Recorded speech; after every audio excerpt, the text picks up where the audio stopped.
할렐루야. 오늘도 말씀을 통해서 더해지고 채워지고 자라가게 하시는 그 예수님을 마음껏 경험하게 될 줄로 믿습니다. 오늘도 저와 여러분의 신령과 삶 속에 예수님의 은혜와 평강이 이 시간 충만하게 넘쳐나게 되시길 예수님의 이름으로 간절히 축원합니다. 할렐루야. 오늘 이 시간에는 다윗의 최후 신앙, 다윗의 최후 신앙 이런 제목으로 하나님의 말씀을 질문하도록 하겠습니다.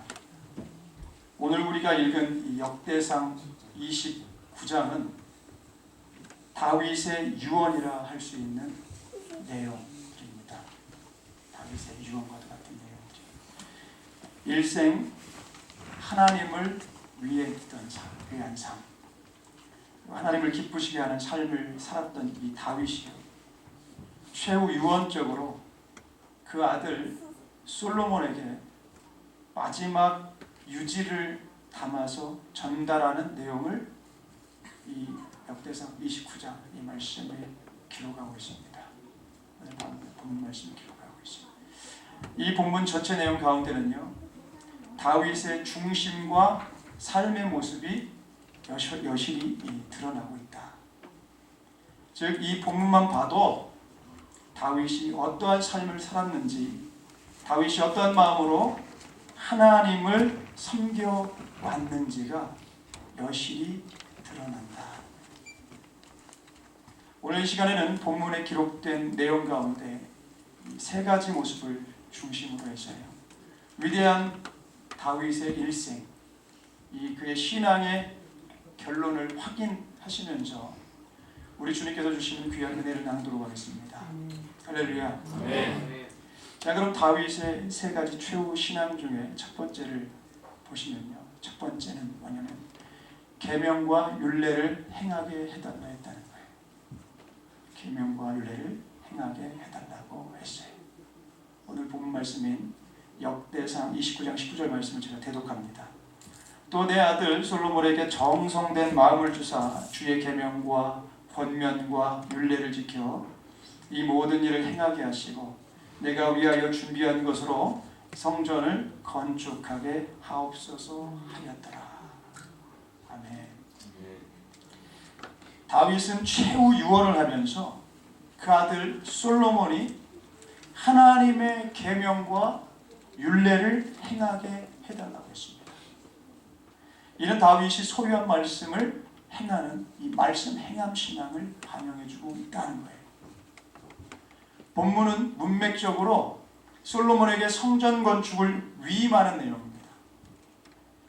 다윗은 생전에 성전을 지어 하나님께 봉헌하고 싶었지만 많은 전쟁과 더불어 피를 흘림으로 인하여서, 피 흘림을 인하여서 성전을 지을 수가 없었어요.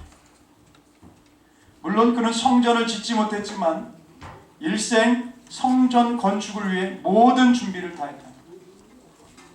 그리고 이제 성전을 건축하는 솔로몬이 다른 무엇보다 말씀대로 성전을 짓고 또 일생 계명과 율례를 행하게 해달라고 하나님께 간절하게 간구하고 있다. 이는 말씀과 무관한 성전 건축은 하나의 건물을 짓는 것일 뿐 아무런 의미가 없기 때문이었다는 거예요. 앞서도 강조하였듯이 다윗의 일생은, 다윗의 삶은 말씀을 행하는 그러한 삶이었습니다. 말씀을 행하는 삶이었다. 철저하고도 철통 같은 그런 말씀 그대로의 삶을 살았던 그런 인물이었다. 그게 다윗의 모습이죠. 다윗의 모습. 그로 인해 그는 형통하였고, 그로 인해 하나님께서 인정하시며 축복하시는 그런 삶을 살았습니다. 솔로몬에게 주의 계명과 율례를 행하게 해달라고 하나님께 간구한 것도, 간절하게 간구한 것도 같은 맥락이에요. 간절하게 이것을 간구한 것도 같은 맥락이다. 일생 그는 말씀을 행하고자 몸부림치는 삶을 살았고요. 이를 그는 그의 아들 이 솔로몬에게 최후 유언으로 전달하고 있는 거예요. 참 부모님들이 이렇게 돌아가시기 전에 유언할 때 가장 중요한 것을 남기려고 하잖아요. 유언처럼 남긴 거예요. 가장 중요한 게. 다윗과 솔로몬의 관계와 비슷한 관계로요. 이 모세와 여호수아의 관계를 들 수 있는데요. 우리가 잘 알듯이 모세는 하나님의 계시와 인도로 이스라엘 백성들을 애굽에서 인도해냈습니다. 그리고 이후에 이스라엘에게 하나님의 계명과 율례를 가르쳐줘요. 그리고 그 계명과 율례를 따라 행하도록 하였습니다. 이러한 일을 계속해야 하는 이가 바로 누구냐? 바로 여호수아라는 거죠. 여호수아는 백성들로 하여금 하나님의 말씀을 따라 살도록 이끌어야 했습니다. 이를 잘 감당하기 위해 여호수아가 첫째로 해야 했던 것은 그 자신이 먼저 모세의 율법대로 행하는 것이었다는 거예요. 이와 관련해서 여호수아 1장 8절을 보시면요. 하나님께서 여호수아에게 그가 이스라엘의 지도자로서 서기 위해 가장 먼저 행할 것이 무엇인지를 가르쳐주는 말씀이 나와요. 제가 여호수아서 1장 8절 말씀을 제가 대독하도록 하겠습니다. 이 율법책을 내 입에서 떠나지 말게 하며 주야로 그것을 묵상하여 그 안에 기록된 대로 다 지켜 행하라. 그리하면 내 길이 평탄하게 될 것이며 내가 형통하리라. 아멘. 그렇습니다. 여호수아가 이스라엘을 영도하기 위해 가장 먼저 행하여야 하는 것은 바로 말씀을 떠나지 않고 말씀대로 행하는 것이다 하는 거예요. 오늘 말씀에서 다윗이 솔로몬에게 성전 건축이란 이 대업을 맡기기 전에 가장 먼저 말씀 행함 신앙을 강조한 것은요. 바로 이 때문이다 하는 거예요. 바로 이 때문이다. 이와 관련해 다시 오늘 본문 말씀인 역대상 29장 19절 말씀의 이 상관절을 보시면요. 정성된 마음을 달라는 이 다윗의 간구가 나오는 것을 볼 수 있습니다. 여기서 정성이란 원문상이요. 샬렘이라는 말이 쓰여있어요. 샬렘. 이는 완성의 의미를 가졌습니다. 즉 다윗은 솔로몬이 정성된 마음으로 즉 완전하고 완성하고자 하는 마음으로 말씀을 대하길 원했던 것이다 라는 거예요.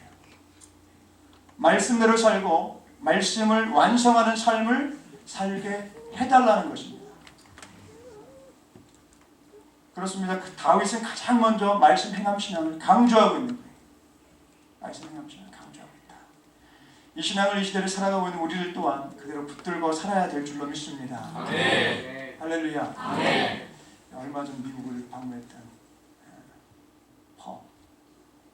교황, 이 시대 자타가 공인하는 세계 최고의 종교 지도자 중에 한 사람입니다. 이 사람은 이 사람들의 눈에는 보기에는요, 이 평화의 사자처럼 보여요. 실제 그는 가는 곳마다 평화를 외치기도 하고 평화의 사자로 자처하고 있기도 합니다. 그리고 온 세상에 가장 큰 영향력을 발휘하고 있다는 거예요. 그는 정치, 군사, 경제, 환경 등의 전방위적인 영향력을 확산시키고 있다. 그러면서 그는 이면적으로 진리를 파괴하는 데 가장 앞장서고 있다는 거예요. 실제 그는 기독교의 핵심 진리인 이 십자가 복음 진리, 구원 진리를 파괴하는 다원주의를 보급하는 데 가장 앞장서고 있다는 거예요. 다원주의. 모든 것 다 통해서 구원받을 수 있다. 한 유명한 신학 교수는요, 현 교훈을 가르쳐가지고 종교다원주의의 완성자라고 지칭하고 있을 정도라는 거죠. 다른 한편으로 그는 동성애를 옹호하고 낙태를 옹호하는데 이 결혼과 가정의 질서 자체, 하나님이 세운 최초의 질서를 관용과 포용이라는 미명하에 깨뜨려버리고 있다는 거예요. 이에 더해서 그는 예수님께서 부활 승천하시면서 주신 위대한 사명인 전도 명령을 막아서는 개종 금지 계명, 전도 막는 계명이라고 합니다. 이것을 자신이 스스로 세운 행복 10계명에 포함시키고 있다는 거예요. 모르는 내용들이시죠. 이런 일들이 벌어지고 있습니다. 이런 일들이. 그야말로 겉으로는 선하고 평화를 위하고 포용과 관용을 실천하며 산다 하는 것처럼 비춰지지만 속으로는 이 성경 진리, 이 기독교 진리를 철저히 파괴하고 짓밟는 일을 자행하고 있는 모습을 볼 수 있다. 계시록 13장 1절로 2절 말씀을 제가 대독합니다. 내가 보니 바다에서 한 짐승이 나오는데 뿔이 10이요 머리가 7이라 그 뿔에는 10 왕관이 있고 그 머리들에는 신성모독하는 이름들이 있더라. 내가 본 짐승은 표범과 비슷하고 그 발은 곰의 발 같고 그 입은 사자의 입 같은데 용이 자기의 능력과 보좌와 큰 권세를 그에게 주었더라. 이게 참 말씀이 참 무섭기도 하고 잘 안 들은 말씀들이니까 이런 말씀. 지금 대독한 계시록 13장은요 적그리스도의 행복에 대해 그를 짐승으로 묘사해서 예언하고 있는 그런 말씀들. 그렇습니다. 세상의 행복만을 추구하며 살도록 하는 것, 이 진리 파괴대로 하나님의 모든 진리를 파괴하는 것은 마지막 때의 모습이라는 거예요. 적그리스도의 모습이다. 지금 이 시대는 이런 하나님의 진리를 파괴하는 자들이요 온 세상을 지배하고 있다고 해도 과언이 아닌 그런 때라는 거죠. 이제. 하지만 이러한 때라도 우리는 믿음에서 매일 다윗과 같이 철저히 말씀을 붙들고 말씀대로 살고 말씀을 행하는 삶을 살아야 될 줄로 믿습니다. 아멘. 그래야 우리 주님께 값지고 귀하게 쓰임받으신 그런 저와 여러분들이 다 되시기를 예수님의 이름으로 간절히 축원합니다. 아멘. 할렐루야. 아멘. 자, 그럼 다윗의 세 가지 최후 신앙 중에 두 번째 보시면요.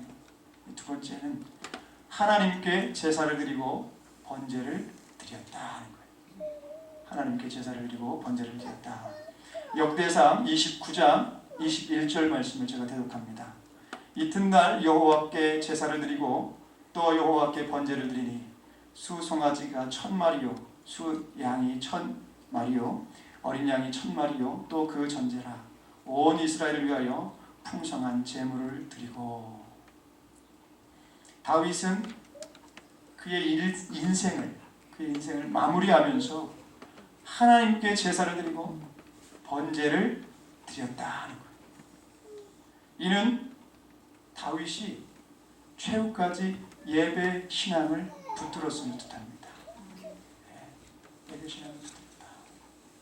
다윗은 성전 건축과 관련해서 솔로몬이 하나님의 명령, 계명과 율례대로 행하게 해달라고 기도하였고요. 그 스스로는 하나님께 기쁨과 감사, 헌신의 제사를 올렸다는 거예요. 당시 온 이스라엘은 다윗의 하나님을 향한 이 열정에 부응해서 자원함으로 풍성한 예물을 드렸다는 거죠. 그리고 그 모든 헌신과 자원함을 인하여 다윗은 그 이튿날 하나님께 감사하며 제사를 올려드린 것입니다. 여기서 우리는 다윗의 최후 사역이 무엇이었는지를 볼 수 있어요. 무엇이었을까요? 바로 예배였음을 알 수 있다. 예배였다는 거예요. 예배. 그는 왕이었고 통치자였고 또 전쟁 영웅이었으나 그 스스로 지켜야 할 최우선의 본분이 바로 예배라고 확신하였다는 거예요. 즉 다윗에게서 볼 수 있는 그의 최후 신앙은 바로 예배였다는 거예요. 예배였다. 이러한 다윗의 모습을 본으로 삼으시는 저와 여러분들이 다 되시기 원합니다. 오늘날 살아가고 있는 우리들 또한 최후까지 붙들어야 할 신앙은 바로 예배 신앙인 줄로 믿습니다. 할렐루야. 예배 신앙. 예배 신앙 하면 빼놓을 수 없는 사람이 또 있죠. 바로 야곱입니다. 야곱은 그의 인생 초창기에 장막에 거한 것으로 소개가 되고 있어요. 장막에 거했다. 이는 그가 예배하는 사람으로 자랐음을 의미합니다. 어린 시절에 이러한 예배 모습을 더하여서 그는 장성에서도 예배의 삶으로 일관했다는 거예요. 사람이 이게 습관대로 가잖아요. 어릴 때 그대로 가는 거예요. 야곱은 일생 중 여러 가지 위기를 겪었지만 그 위기 때마다 하나님께 예배를 드렸다는 거예요. 우선 형 에서의 장자의 축복을 가로챈 후에 형의 낯을 피해 하란의 외삼촌 라반에게 가는 길을 시작하면서 그는 가장 먼저 예배를 드렸습니다. 그게 뭐지요? 바로 베델에서의 예배가 그거라. 베델에서의 예배가 그것이다. 그리고 그 이후 하란에서 돌아오면서 에서를 만나기 전에 이 야복강 나루에서 그는 처절하게 기도하면서 하나님의 은혜를 구합니다. 이 또한 예배. 아울러 그 아들들이 세겜 땅에서 여동생 디나를 그곳 추장의 아들이 급관한 일로 피해 보복을 가해서 그 주변 민족들의 분노와 복수를 초래한 일이 있었습니다. 이는 그의 집 전체에 큰 위기를 초래하게 돼요. 그때에도 야곱은 무엇을 하는가? 하나님께 제단을 쌓았다는 거예요. 예배했다는 거죠. 하나님께 제단을 쌓았다. 예배했다. 야곱의 예배의 삶은 그의 일생에 다하기까지도 변함이 없었습니다. 이후 가나안 땅에 살다가 아들 요셉의 일로 애굽에 내려가야 했는데 그때에도 그는 하나님께 예배하였습니다. 예배. 또 죽기 전 자식들 모두를 축복하면서 그는 예배하였고요.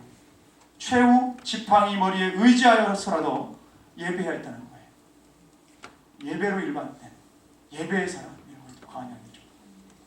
히브리서 11장 21절 말씀 제가 대독합니다. 믿음으로 야곱은 죽을 때에 요셉의 각 아들에게 축복하고 그 지팡이 머리에 의지하여 경배하였으며. 아멘. 이처럼 야곱은 철저한 예배의 삶을 살았다는 거예요.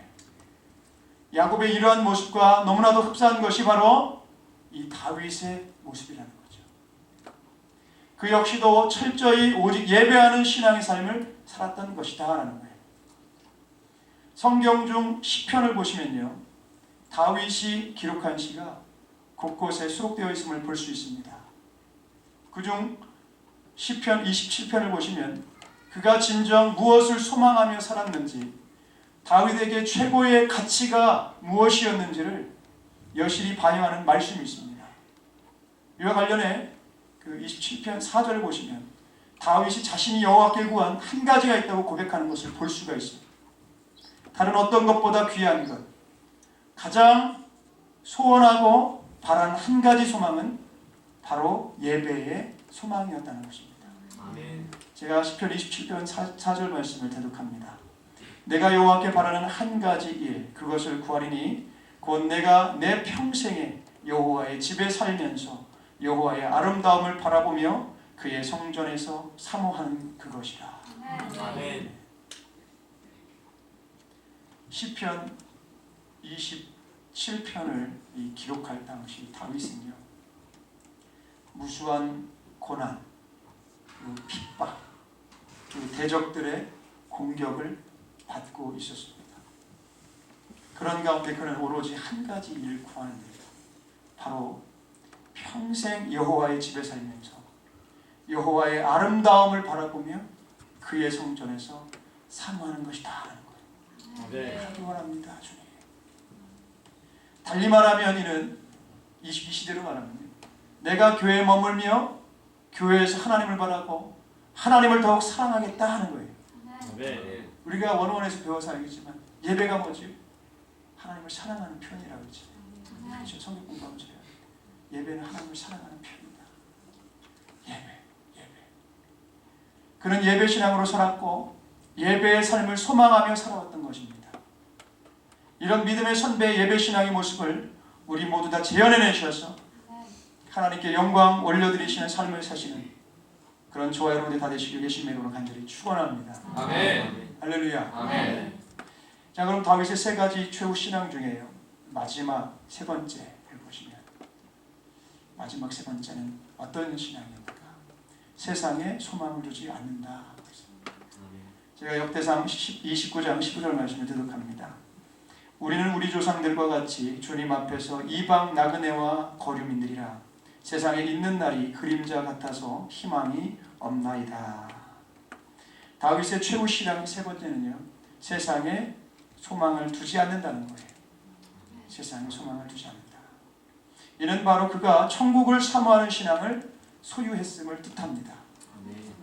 본문에서 다윗은 자신과 자기 백성들에 대하여 이 세상에서 이방 나그네와 거류민과 같다고 했어요.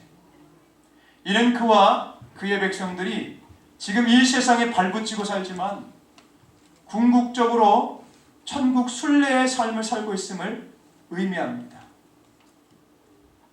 그는 한 걸음 더 나아가 세상에 있는 날에 대해 그림자와 같다고 희망이 없다고 했어요. 이는 그가 오직 천국만 소망함을 의미한다는 거죠. 여러분, 앞서 다윗은 일생에 성전을 지으려고 하였다고 말씀드렸는데요, 이는 사실 천국의 집을 그가 열정적으로 소망하였음을 반영합니다. 즉 이 세상에 성전이라 하는 것, 그 건물을 세우는 것 자체가 아니라 하나님을 모신 천국을 참으로 소망하였기에 그토록 성전을 짓고자 한 것이었다는 거예요. 이처럼 본문은 다윗이 확고한 천국 사모 신앙을 소유하였음을 보여주고 있다는 것이죠. 천국을 사모하는 신앙을 소유하고 있었다. 성경의 위대한 믿음의 사람들의 이 공통적인 특징이 무엇인가 봤더니 다 이렇게 천국을 사모하는 신앙들이 있었다는 거예요. 네. 믿음의 선배들, 이 성경의 위대한 믿음의 사람들의 이 공통적인 특징들, 이것은 바로 천국을 사모하는 신앙, 그 신앙으로 점철되어 있었다. 그들 모두는요, 철저히 천국을 소망했다. 그들은 결코 세상 영광을 소망하지 않았다는 거예요. 세상 영광에 대해 사도 바울은 배설물처럼 여긴다고까지 말했습니다. 제가 빌립보서 3장 8절 말씀을 대독합니다. 또한 모든 것을 해로 여김은 내 주 그리스도 예수를 아는 지식이 가장 고상하기 때문이라. 내가 그를 위하여 모든 것을 잃어버리고 배설물로 여김은 그리스도를 얻고. 그는 오직, 사도 바울은 오직 그리스도만 소망하였고 예수님과 함께하는 천국만을 소망하였다는 거예요. 그렇게 그는 순교의 위기가 찾아왔을 때 구차하게 목숨을 연명하기보다는 내게 사는 것이 그리스도시니 죽는 것도 유익하다고 고백한 것입니다. 제가 빌립보서 1장 21절 말씀을 대독합니다. 이는 내게 사는 것이 그리스도니 죽는 것도 유익함이라. 그리고 한 걸음 더 나아가서 차라리 세상을 떠나 그리스도와 함께함이 훨씬 좋은 것이라고까지 증언해요. 빌립보서 1장 23절 말씀입니다.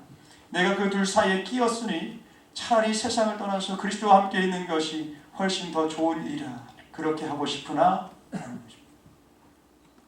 사도 바울과 같이 다윗도요, 천국을 향한 확신, 그리고 소망, 그리고 열망이 있었다. 오늘날 이 시대를 살아가고 있는 우리의 모습은 어떤가요? 오늘날 살아가고 있는 우리들에게도 이와 같은 확고한 천국 사모 신앙이 굳건히 서 있어야 될 줄로 믿습니다. 그게 서 있으시기를 예수님으로 간절히 축원합니다. 할렐루야. 하늘 가는 밝은 길이, 찬송가 545장인가요? 하늘 가는 밝은 길이라는 찬양이 있어요. 가사를 보면 다음과 같습니다.